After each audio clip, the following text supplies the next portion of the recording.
Good morning, boys and girls. It's Miss Morton. We are going to continue to learn about bears. We read two nonfiction books about bears, which gave us facts. And today and tomorrow, we're going to read two fiction books, which are made up stories about bears. Today, we're going to read The Three Bears. It was written by Charles Fromm and illustrated by Julie Durrell. So, Charles Fromm is our author. He wrote the words, and illustrated, if you remember, means they drew the pictures. So Julie Durrell is our illustrator. Once upon a time, three bears lived in a house of their own in the woods. The first bear was a great big papa bear with great big paws and a great big voice that sounded like thunder. The second bear was a medium-sized mama bear with medium-sized paws and a medium-sized voice. And the third bear was a teeny tiny baby bear with teeny tiny paws and a teeny tiny little voice that almost sounded like a squeak. The three bears loved porridge, and they started every day with a heaping bowlful. One morning, after Mama Bear filled their three bowls with steaming hot porridge, the three bears decided to go for a walk in the woods while their porridge cooled. While the bears were out walking in the woods, a mischievous young girl named Goldilocks came upon their house. She peeked in the window and saw that nobody was home. The front door was open, so Goldilocks walked right into the house. Goldilocks was very hungry, and she smelled a most wonderful smell coming from the bear's kitchen. She followed the smell right to the three bowls of porridge that the bears had left out to cool. First, Goldilocks tasted the porridge from Papa Bear's great big bowl, but that was too hot and she burned her mouth. Next, she tasted the porridge from Mama Bear's medium-sized bowl of porridge, but it was too cold and she didn't like it at all. Yuck, said Goldilocks to herself. Finally, she tasted the porridge from Baby Bear's teeny tiny bowl, and it was just right. In fact, it was so delicious that she ate it all up. Goldilocks was feeling full from the porridge and wanted to curl up in a comfy chair. The first chair that Goldilocks saw was Papa Bear's great big wooden chair. So she climbed up into it, and it was much too hard and not very comfortable at all. Mama Bear's medium-sized chair looked cozy, so Goldilocks looked cozy to Goldilocks, and she tried it next. But it was much too soft and squishy, and Goldilocks had trouble getting out of it. When Goldilocks saw Baby Bear's teeny tiny chair, she thought to herself, "That chair would be just right for me." Goldilocks was so happy sitting in Baby Bear's teeny tiny chair that she sat, and she sat, and she sat, until she sat the chair all to pieces. Goldilocks was suddenly tired, so she decided to explore upstairs for a place to sleep.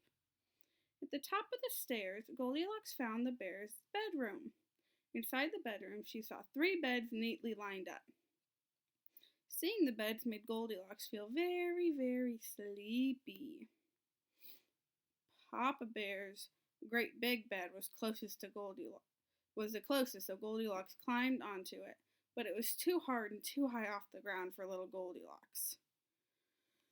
She next tried Mama Bear's medium-sized bed, but it was too soft and the feather pillows tickled her nose. The third bed belonged to teeny tiny Baby Bear. Goldilocks hopped into it and it felt just right. She pulled the covers up to her chin and immediately fell into a deep sleep. Meanwhile, the three bears were getting hungry, and they thought their porridge would be cooled enough to eat, so they returned home. But when great big Papa Bear went for a great big spoonful of his porridge, he found that his spoon was no longer there. In his great big voice, he yelled, "Somebody's been eating my porridge!" Then Mama Bear noticed that her medium-sized bowl was not where she had left it. In her medium-sized voice, she said, "And somebody has been eating my porridge."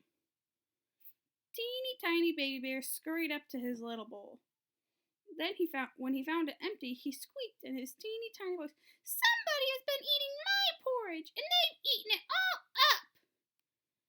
The three bears decided to look in the living room and see if anyone was there. When Papa Bear saw the pillow had been knocked off his great big chair, he bellowed in his great big voice, "Somebody's been sitting in my chair!" Medium-sized Mama Bear saw the fluffed up seat of her chair that had been squished. Mama Bear looked very cross. "Somebody's been sitting in my chair," she declared in her medium-sized voice.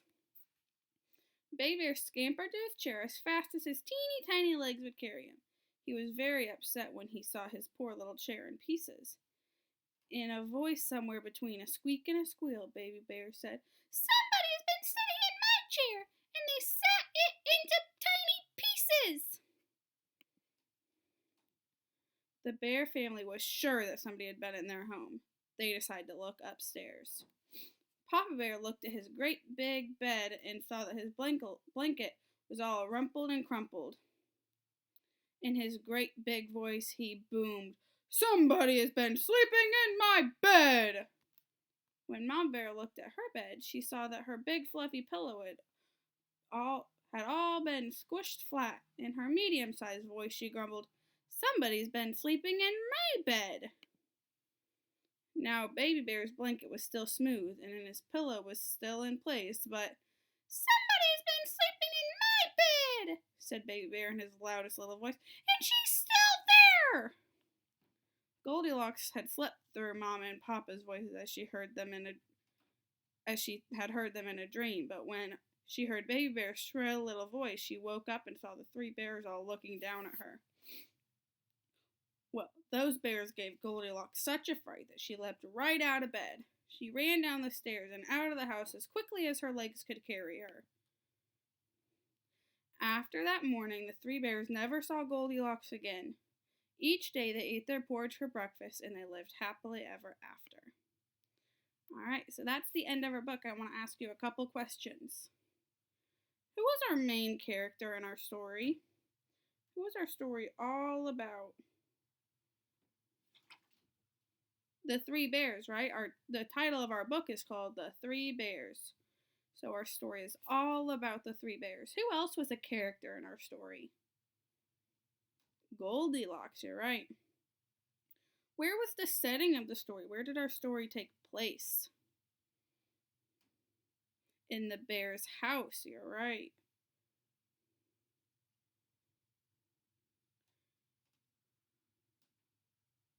All right.